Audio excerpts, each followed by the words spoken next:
I remember the way the blood felt on my hands. Warm, thick. It clung to my skin like a stain that would never wash away. The knife was heavier than I thought it would be. Or maybe that was just my arms trembling. I didn't realize I was panting until my chest started to ache, my breath sharp and uneven. Henry, no, not Henry, my father, lay on the floor at my feet. His eyes were wide, his mouth open as if he wanted to speak but couldn't find the air. He didn't deserve words. He didn't deserve mercy. I had none left to give. Justice.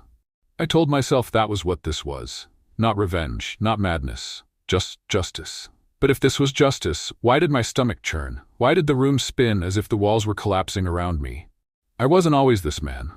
Once, I was Pastor Elijah King, a man of faith, a husband, a father, a man people looked up to, trusted. I preached about forgiveness, about family, about God's unwavering love. I believed every word I said. I lived by those words. Until the truth came and shattered everything. It started with a school project. Abigail, my eldest, had always been bright, always curious. When she suggested we all take DNA tests for her genealogy report, I thought nothing of it. Why would I? Our family was built on trust, faith, nothing to hide. Naomi hesitated. I should have seen it then. The way her fingers trembled as she held her water glass, the way her eyes darted to my father, who sat at the head of the table, silent as ever. But I didn't see. I laughed, reassured her, brushed off her fears. "Come on, Naomi," I said, smiling. "What's the harm?" She smiled back, but it didn't reach her eyes. Still, she agreed. Weeks later, I sat at our kitchen table, staring at a screen that told me my entire life was a lie, not a match. The words blurred as my vision swam. Not a match. Not to Abigail, not to Elijah Jr., not to Noah, Sophie, or Micah. Not one of them was mine. I blinked, rubbed my eyes.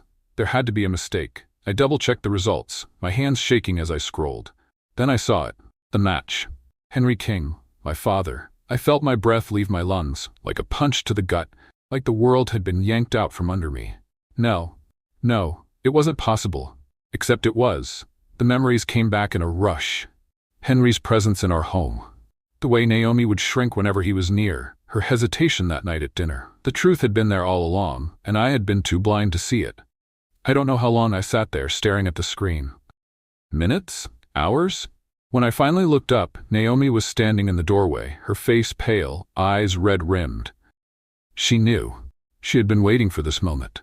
"Elijah," she whispered. I pushed the laptop toward her. "Explain," I said, my voice a stranger's. She hesitated, her fingers gripping the edge of the table as if it could hold her upright. I stood, my chair scraping against the floor.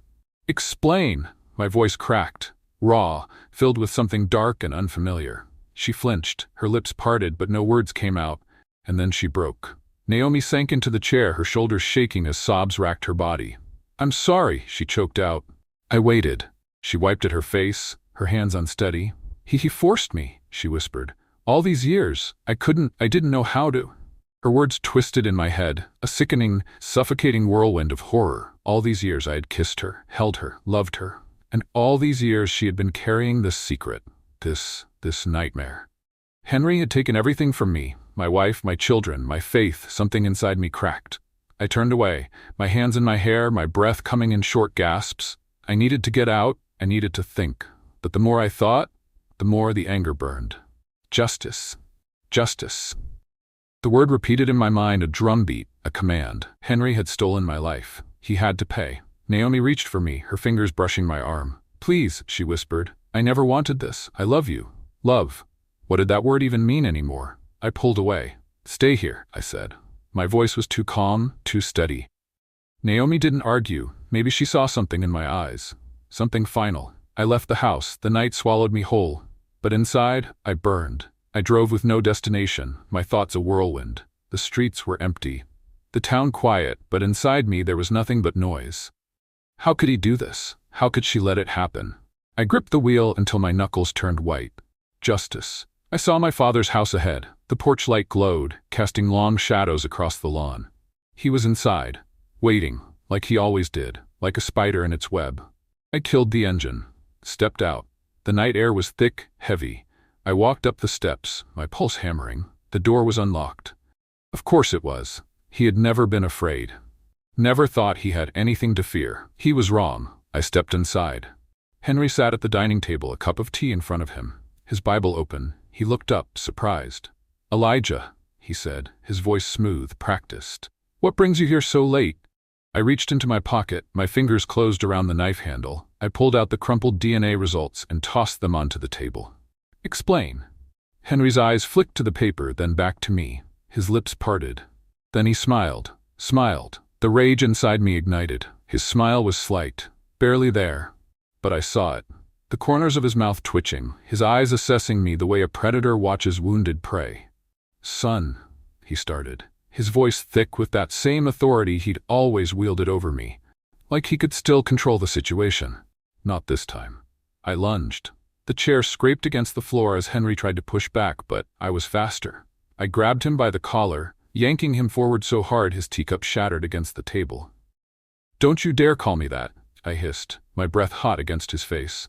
For the first time I saw something in his eyes that had never been there before. Fear. "Elijah," he gasped, hands clawing at my grip. "Listen to me." "Listen?" I snarled, tightening my hold. "Like Naomi listened? Like she listened while you destroyed our family?" Henry's mouth opened and closed, searching for words, for some way out. There was no way out. "Tell me the truth," I demanded. "Look me in the eye and admit what you did." His lips pressed together, his breath unsteady. He wouldn't say it. Coward. I shoved him back into the chair. He gasped, coughing as he steadied himself. His hands trembled. He wasn't used to being weak. "What do you want me to say?" he finally muttered.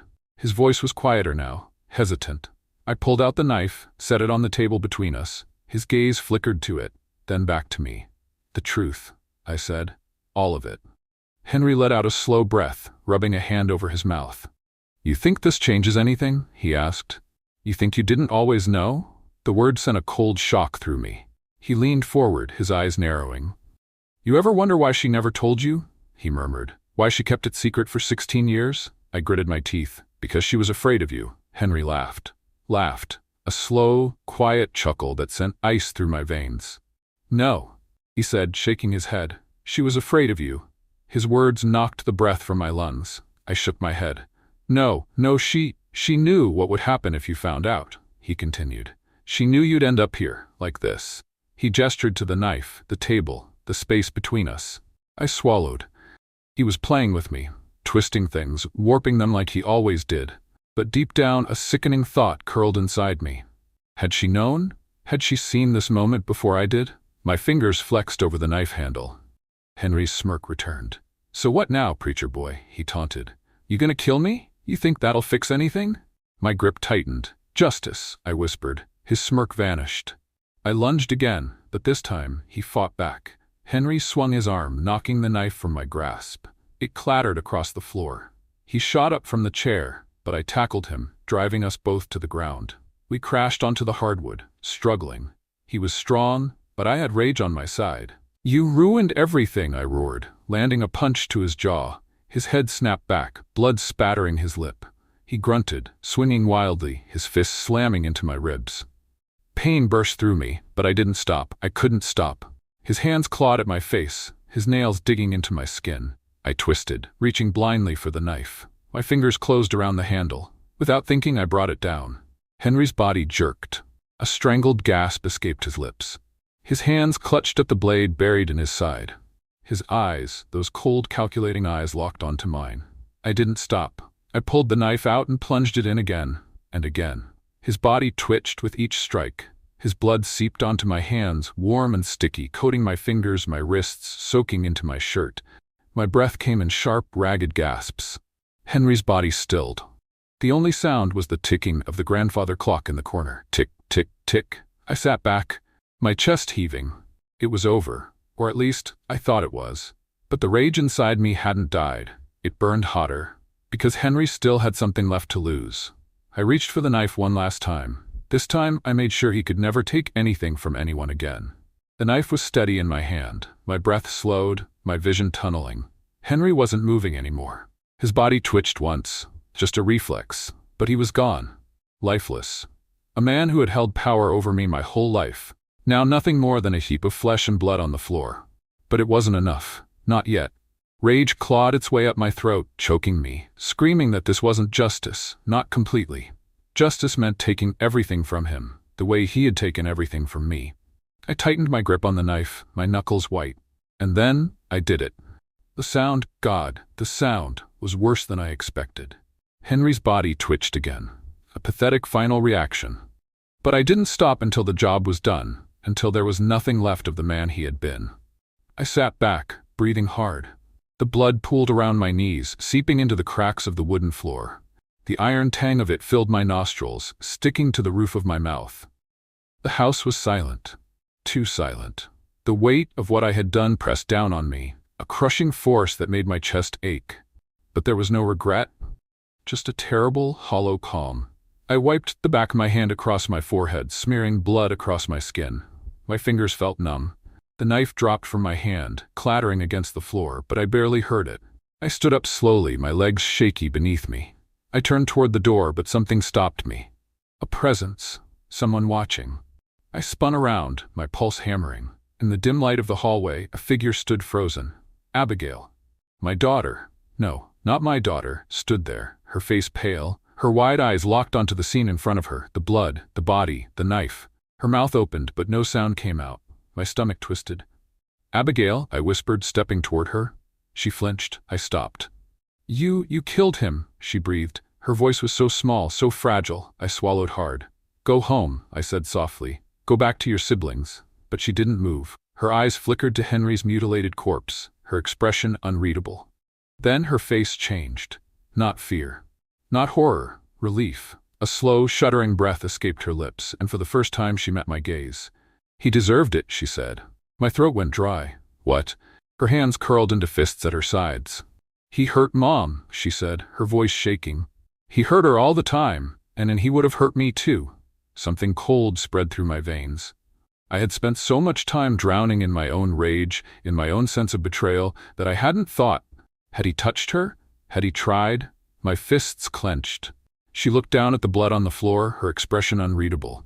Then she turned and walked away. I stood there, my breath heavy in my chest. I didn't follow. I couldn't, because now there was one more thing left to do. I drove home in silence. Naomi was waiting. She sat in the living room, curled up on the couch, staring at nothing. Her face was pale, her eyes swollen from crying. She looked up when I stepped inside. I didn't speak. I didn't have to. She saw the blood. Her breath hitched, but she didn't look surprised. Is he dead? She asked. Her voice was quiet, steady. I nodded. Something flickered across her face, something dark, unreadable. But she didn't cry. She didn't move. She just sat there, staring at me, as if she was waiting for something. I took a step closer. You could have told me, I said, my voice raw. Her hands clenched into fists. You wouldn't have believed me, she whispered. Pain knifed through me. Maybe she was right. Maybe if she had told me years ago, I would have refused to see the truth. Maybe I would have defended him, told myself that my father, the man who raised me, would never. But none of that mattered now. I stepped closer. She flinched, and suddenly I realized she thought I was going to kill her too. She thought I was here to finish what had started tonight. My chest ached. I didn't love her anymore, but I didn't hate her either. Not like I had hated him. I exhaled slowly. Get the kids, I said. Pack a bag. She blinked. What? We're leaving, I said. For the first time since I had walked through that door, she looked afraid. Elijah, she started. I shook my head. We can't stay here, I said. They'll find out. They'll come. She hesitated. Then, slowly she nodded. She stood, her movements mechanical, and walked past me without another word. I didn't watch her go. I just sat down on the couch, staring at the blood on my hands. It was too late for redemption. But maybe, just maybe, it wasn't too late for the kids. Maybe I could still save them from this. Maybe I could give them a chance at a life that wasn't built on lies. But deep down, I knew. There was no saving myself. Not from this. I sat there for a long time, staring at my hands. The blood had dried in the creases of my skin, dark against my knuckles. The weight of it settled into my bones. I had done what needed to be done. But what now? I could hear Naomi moving upstairs, hurried but silent. She was packing like I told her to, gathering what little we could take. I should have been helping, but I couldn't move. A part of me wondered if it even mattered. Running wouldn't change what I had done. Running wouldn't make me a different man, but it would keep my children from seeing their father taken away in handcuffs. So I pushed myself up, my legs unsteady beneath me.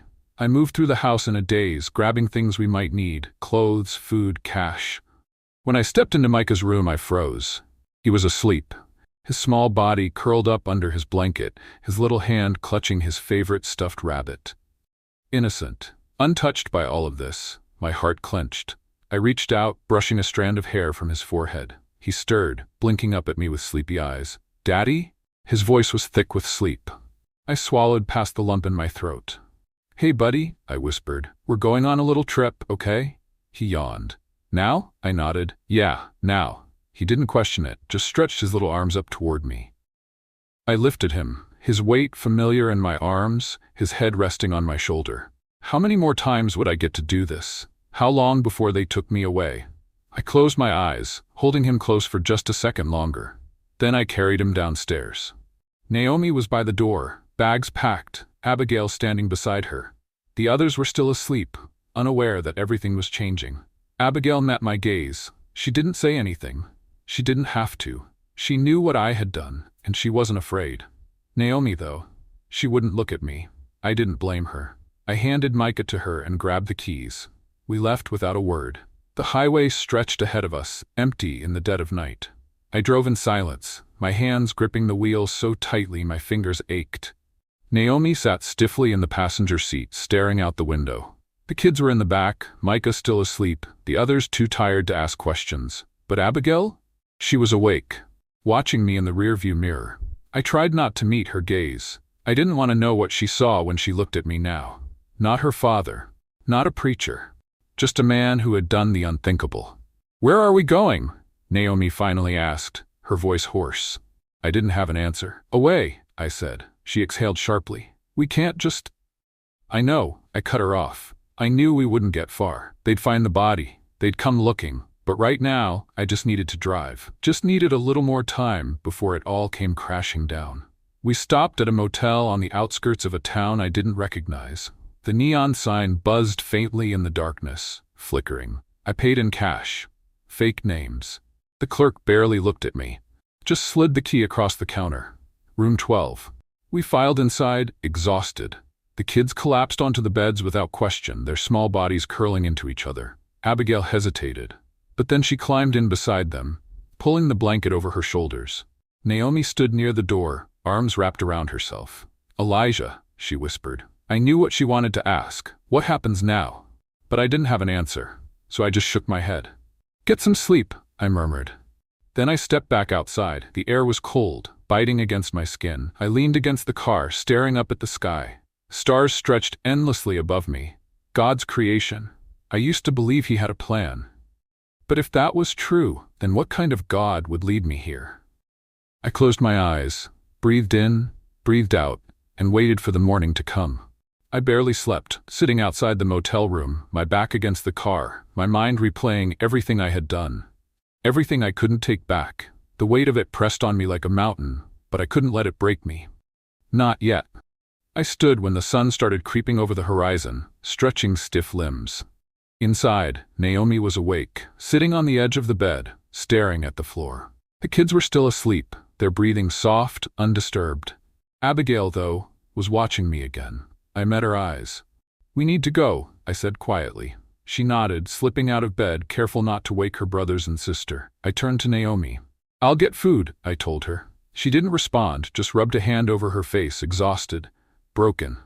I stepped outside, locking the door behind me. The motel's parking lot was nearly empty. A few old sedans. A truck with rust eating at the sides. Nothing looked out of place. But I knew better than to believe that meant we were safe. I walked to the convenience store next to the motel, the bell above the door jingling as I stepped inside. The cashier barely glanced at me. Good. I grabbed a few things. Snacks, bottled water, enough to keep the kids from asking too many questions. I kept my head down at the register, sliding cash across the counter. Then I felt it. Eyes on me. I turned just slightly, glancing toward the back of the store. A man stood by the refrigerator doors, a six-pack of beer dangling from his fingers. He wasn't looking at me, not directly, but he was watching, waiting. I forced myself to stay calm, walked out, kept my pace even, but my heart pounded. Back at the motel, I knocked twice before Naomi unlocked the door. She took the bag from my hands, barely looking at me. But Abigail did. "What's wrong?" she asked. I shook my head. "Nothing." I lied. But she saw through it. She always had. I locked the door behind me. We needed to leave. Soon. The kids ate quietly. Even Micah, usually so full of energy, sat still, chewing without complaint. They felt it, the shift. The way the air around us was different now. Naomi barely touched her food. I didn't eat at all. When breakfast was over, I stood. "We need to go," I said again. Naomi's hands curled around the edge of the table. She didn't argue. I packed what little we had. Micah was still rubbing sleep from his eyes when I carried him out to the car. The others climbed in silently, their faces drawn, their movements sluggish. Abigail was the last to get in, but before she did, she hesitated. Her gaze flicked over the parking lot. I followed her line of sight, the man from the store, standing near his truck, his phone in his hand. Watching. "Dad," Abigail whispered. I started the car, pulled out. The man watched us go. I gripped the wheel tighter. We weren't going fast enough. We got back on the highway, but the knot in my gut only tightened. Someone knew. Someone had seen something. It was only a matter of time. I glanced in the rearview mirror. Naomi stared out the window, lost in thought. Abigail sat beside her, watching the road. The others were quiet, too quiet. Then, red and blue lights flashed behind us. My stomach dropped. The siren wasn't on, not yet, but they were there, following, waiting. I took a slow breath. "Naomi?" I said softly. She turned, then saw. Her fingers dug into her lap. Abigail's breath hitched. The light stayed in my mirror. Closer, closer. Then the siren wailed. Flashing lights filled the car. Naomi's hand shot out, gripping my arm. The kids stirred, confused, blinking awake. "Daddy?" Micah's voice was small, afraid. I swallowed, eased the car onto the shoulder.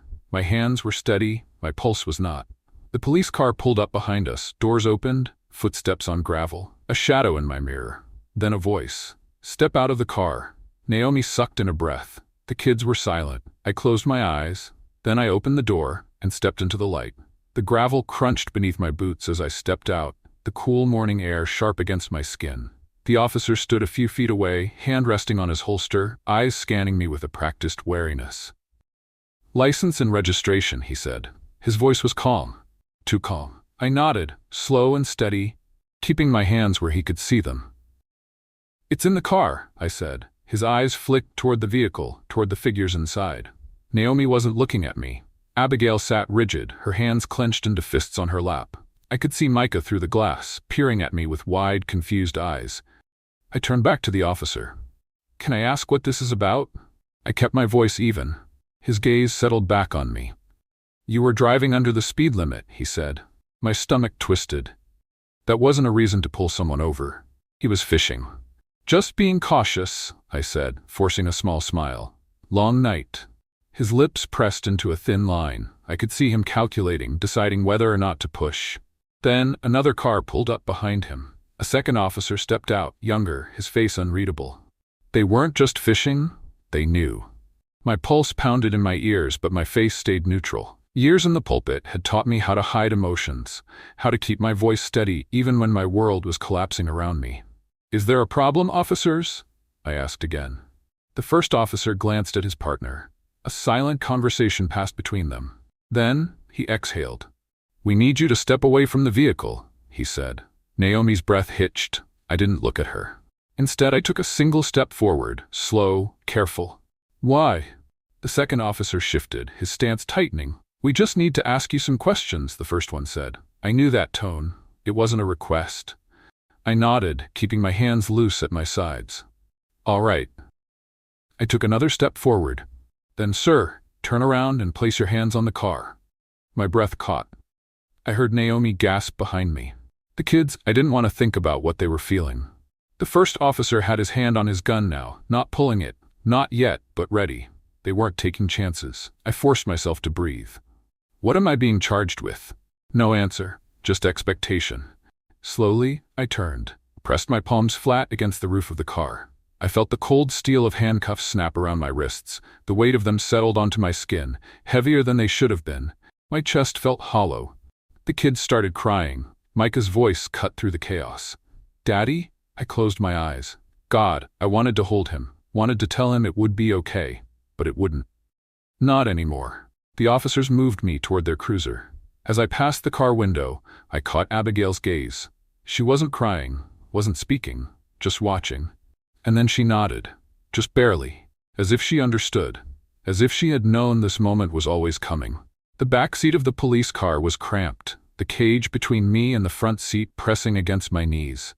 Outside, the officers spoke in hushed tones. Naomi had gotten out of the car, her face pale, her arms wrapped tightly around herself. She wouldn't meet my eyes. The kids huddled together, their faces streaked with confusion, fear. Abigail stood apart from them. She turned, just slightly, locking eyes with me through the cruiser's window. For the first time, I saw something in her expression. Something like relief. The weight of it knocked the breath from my lungs. I had done this for them. For her. For Naomi. For the family I thought was mine. But maybe, just maybe, my greatest act of love was leaving. The ride to the station was silent. The officers didn't speak. I didn't ask questions. There was nothing left to say. When we arrived, they pulled me out, walked me through the doors, past the flickering fluorescent lights. Fingerprints. Mugshot. Then the holding cell. The door clanged shut behind me. I sat on the bench staring at my hands. The dried blood had been washed away, but I could still feel it. Henry's blood. Naomi's silence. Abigail's eyes. The weight of justice, or vengeance. I couldn't tell the difference anymore. Somewhere in the distance, I heard a voice calling my name. Not God's. Not a prayer. Just reality. Finally catching up to me. The cell was cold. Not just in temperature, but in feeling. It smelled of sweat and iron, the walls stained with the ghosts of men who had sat here before me. I leaned back against the metal bench, staring at the ceiling. I thought about Naomi. About the way she had looked at me when I walked out of the house last night, knowing what I was about to do, but too broken to stop me. About Abigail. The way she had watched me with those sharp, knowing eyes. I had seen that same look in the mirror when I was a boy, staring at my own father, trying to understand the weight of his presence, his power. Now she looked at me the same way. A man she once called her father. A man she would never see the same again. A heavy sigh filled the cell. It took me a second to realize it was my own. I had spent my whole life preaching about God's mercy, but there was none for men like me. No redemption. Just the waiting. The waiting didn't last long. The guards came for me a few hours later, their boots heavy on the concrete floor. I was led through the station, past rows of desks where officers sat hunched over paperwork, their eyes flicking up when they saw me. Some recognized me. A few of them had probably sat in my congregation. They didn't say a word. I was placed in an interrogation room. The walls were bare. A metal table sat in the center, a single chair across from it. I was seated. Handcuffs looped through a metal ring on the table, locking me in place. Then, I waited. The door creaked open, and a man stepped inside. He was in his late 40s, with graying hair and a tired expression. He carried a folder in one hand, a styrofoam cup of coffee in the other. He sat across from me, setting both down with deliberate care. For a moment, he just studied me. Then he exhaled, rubbing a hand over his jaw. "Pastor King," he said. The title hit me like a slap. I wasn't that man anymore. I said nothing. He opened the folder, flipped through the papers. "You know why you're here?" It wasn't a question. Still, I nodded. He pulled out a sheet of paper, slid it across the table. I didn't need to look at it to know what it was. "Henry's autopsy report." The officer watched me carefully. "We can sit here for hours, but we both know where this is going," he said. He leaned forward, his fingers tapping against the table. "You're a smart man, Elijah," he continued. "You know what comes next. The evidence is there, the DNA, the blood. Your confession will make things easier." I let out a quiet laugh. Not because anything was funny, because of how surreal it all was. Less than 24 hours ago, I was free. Less than 24 hours ago, I had a family. Now I was a murderer sitting across from a man waiting for me to admit what he already knew. I looked at him, the weight of it all pressing down on my chest. "I did it," I said. His face didn't change. He just nodded, like he had been expecting it. "Tell me everything." So I did. I told him about the DNA test, about Naomi's confession, about the years of lies, the sickness that had festered in my home, right under my nose. I told him how the rage had swallowed me whole, How I had walked into that house knowing I wouldn't leave until Henry was dead. How I had cut him apart, not just to kill him, but to make sure he could never destroy another life. I left nothing out. When I finished, the officer was quiet. He sat back, rubbing a hand over his face. "Jesus Christ," he muttered. I huffed out a breath. He had nothing to do with it. The officer shook his head. "This is bad, Elijah," he said. "Really bad." I knew that. I had known that before I ever picked up the knife. But I wasn't sorry. I wasn't even sure I regretted it. "Your wife?" The officer hesitated. "She confirmed everything you said about your father, about what he did." My throat tightened. I didn't know if that made it better or worse. He leaned forward, lowering his voice. "Do you regret it?" I met his gaze. "What do you think?" The trial came faster than I expected.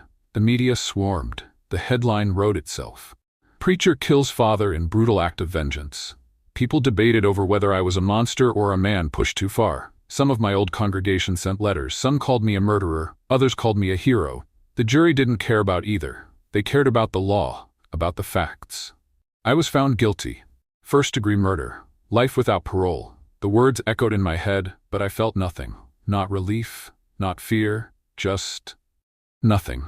The last time I saw my family was through a glass partition. Naomi sat across from me, her hands folded in her lap. She looked older, tired. She cleared her throat. "The kids are adjusting," she said. "We're moving." I nodded. She hesitated. Then, "I don't hate you." I looked at her. She blinked fast, like she didn't want me to see the tears. "I should have told you," she whispered. "I should have trusted you." I swallowed. "You did what you had to do." A silence stretched between us. Then she sighed. "Goodbye, Elijah." I watched her stand, watched her walk away. I never saw her again. Prison is quiet at night. That's when the memories come. Naomi's voice, Abigail's knowing eyes, Micah calling my name as the officers pulled me away, my father's blood on my hands. I don't pray anymore. God and I have nothing left to say to each other. I had a family, I had a purpose, and then I had nothing. But I did what needed to be done, and if given the chance, I'd do it all over again. The prison yard was silent. The kind of silence that carried weight. I sat on a bench, staring at the sky, the metal cuffs around my wrists, a constant reminder of the life I'd left behind. The years had changed me. The anger had burned away, leaving something colder, something harder. But not regret. Never regret. Henry's absence was a permanent stain on the world, one that no one mourned. And yet sometimes in the quiet, I wondered if he still existed somewhere. Not in body, but in the echoes of the damage he left behind. In Naomi's tired eyes, in Abigail's silence, in the blood that would never truly wash away. A guard passed by, glancing at me. "Got a letter," he muttered, tossing an envelope into my lap. I stared at it. No return address. I tore it open. Inside was a single sheet of paper. The handwriting unmistakable. "Abigail, I thought I'd hate you, but I don't. I don't know if I love you either. Maybe that's worse. But I do know this. You did what needed to be done. And because of that, I'm free. Maybe one day, I'll forgive you. Maybe one day you'll forgive yourself. But I think we both know that day isn't coming. Goodbye, Dad." I exhaled, the paper trembling between my fingers. I should have felt something. Pain, relief, sorrow. Instead, all I felt was the truth settling deep in my bones.